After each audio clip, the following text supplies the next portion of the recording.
Hello everyone, I am Rajiv Sanakki, Department of Civil Engineering, Jain Polytechnic, Belgavi. So today we'll be dealing with the topic hydraulics. So before knowing what is hydraulics, it is very important for us to know what is a fluid. So after hearing the word fluid, the only thing that comes to our mind is water. So specifically here he has not mentioned water. So there are different fluids. It might be mercury and it also might be water. So let us know what is a fluid or the definition of a fluid. So fluid, it is a substance which is capable of flowing and cannot preserve shape. What I mean to say is fluid is something which can flow and it has no shape. For example, if you pour a fluid into a glass or a container, it takes the shape of the glass or a container. That is, it has no shape. Now coming to hydraulics. Generally we know that hydraulics, it is a study of water. Okay, but the main technical definition of hydraulics is it is a branch of science which deals with the behavior of liquids at rest as well as in motion. Now just take a look at this definition where he has mentioned that it is branch of science which deals with the behavior of liquids. He is also specifying that specifically it is not water. It might be other liquid like mercury also.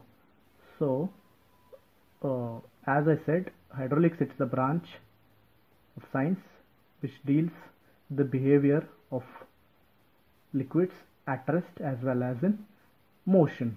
Now after knowing hydraulics, this branch of hydraulics deals with three aspects. First one is static aspect, second one is kinematic aspect, and third one is dynamic aspect. So since we all understood the definition, now coming to the first one, that is static aspect. See, it is written that when fluids are at rest. So in static aspect we are studying about the behavior of the fluids when they are at rest. Okay, now next coming to kinematic aspect. Here we are studying about the behavior of the fluid when they are in motion, just the vice versa of the static aspect. The static aspect was fluid when they are at rest.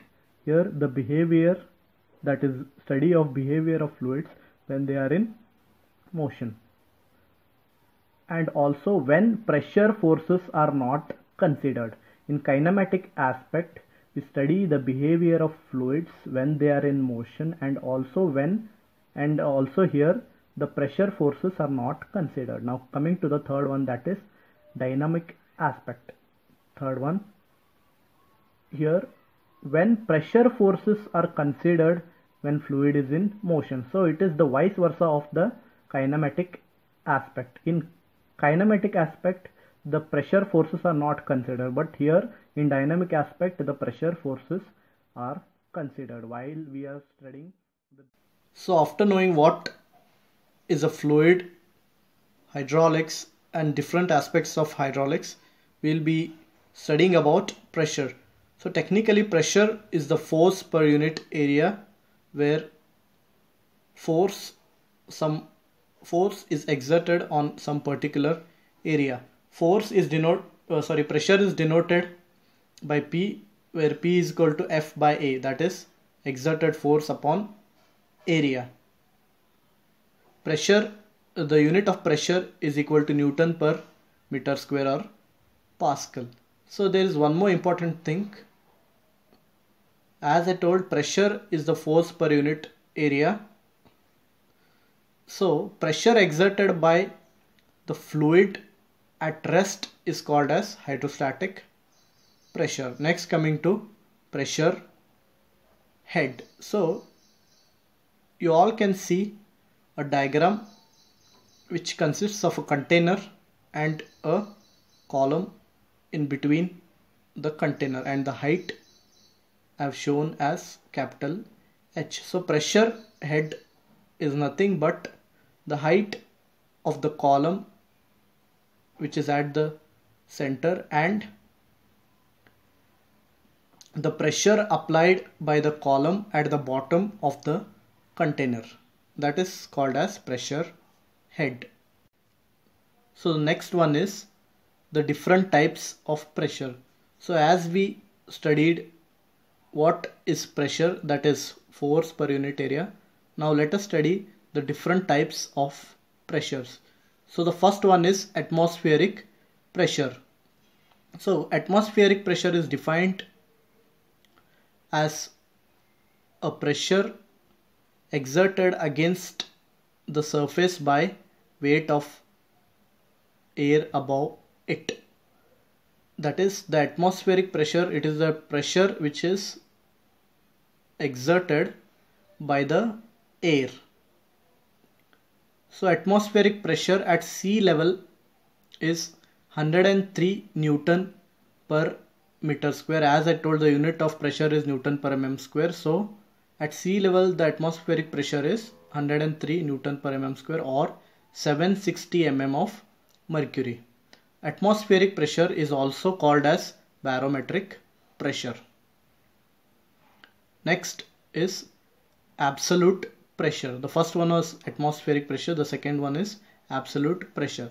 Pressure with respect to absolute vacuum pressure is called as absolute pressure. Now coming to the third one, that is gauge pressure. So gauge pressure, it is a pressure which is measured with the help of pressure measuring instruments. Here atmospheric pressure on the scale is marked as 0. That is, in gauge pressure, the atmospheric pressure, that is the pressure applied by the air, that is completely 0. Next one is vacuum pressure. Pressure measured below atmospheric pressure. The pressure which is measured below the atmospheric pressure is called as vacuum pressure. So absolute pressure is equal to atmospheric pressure plus gauge pressure, and vacuum pressure is equal to atmospheric pressure minus absolute pressure. Now in gauge pressure, it is said that it is a pressure measured with the help of pressure measuring instruments. Now what are those different pressure measuring instruments? Now those different pressure measuring instruments are manometers. So basically there are two types of manometers. First one is differential manometer and second one is simple manometer. So what are manometers? Manometers, these are devices used for measuring pressures at a point in a fluid by balancing the column in the of fluid. So as I showed one diagram in the definition of pressure head, a container was consisting of some column. So similarly here, these manometers are devices used to measure pressures at a point in a fluid by balancing the column of fluid. And I also told that there are two types of pressure measuring instruments, and that is manometers are classified into two types.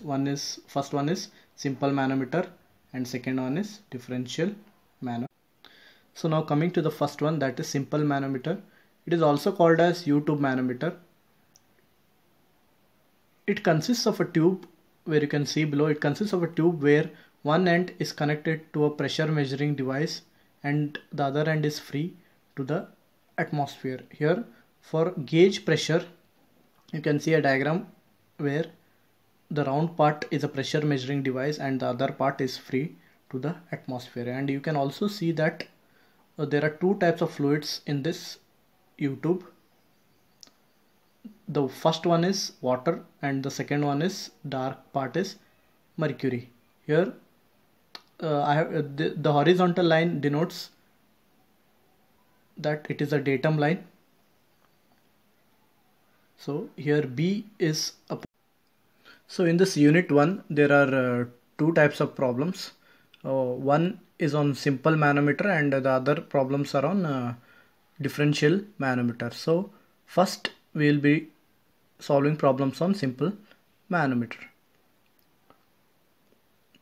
So you can see a problem is given and a diagram is given where the problem goes like this.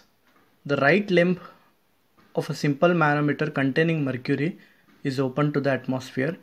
That is, there are two limbs, one is left limb and another one is right limb, and he's saying that the right limb, that is which is containing mercury, it is open to the atmosphere, while the left limb is connected to a pipe, that is it is connected to a pressure measuring instrument, and the fluid in the left limb is having a specific gravity of 0.9.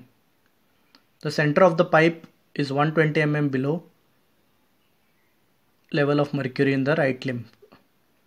Now find the pressure if difference of mercury level in two limbs is 200 mm. Now considering the given data, that is S1 is equal to 0.9 specific gravity of light liquid, that is water, and S2 the obvious specific gravity of mercury, that is 13.6. Now difference of mercury level H2 is equal to 200, that is height of mercury in the right limb, height of fluid from the datum line, that is H1 is equal to 200 minus 120. These values are given in the question. We get H1 is equal to 80 mm. Now equating pressure head above datum line, we have this equation H plus H1 S1 is equal to H2 S2, where H is the head that we should find out. H1 is equal to height of the fluid in the left limb, S1 is specific gravity of fluid in the left limb, H2 is height of mercury in the right limb, and S2 is the specific gravity of the fluid in the right limb. Substituting these values in this equation, we get 2648 mm of water. Converting into meters, we have 2.648 meters of water. So finally what is asked in the question? Pressure is asked. So pressure is equal to W into H. We have this formula is equal to W, the value is 9.81 into H we have got here. Substituting this, we get 26 kilonewton per meter square. So finally we get the pressure.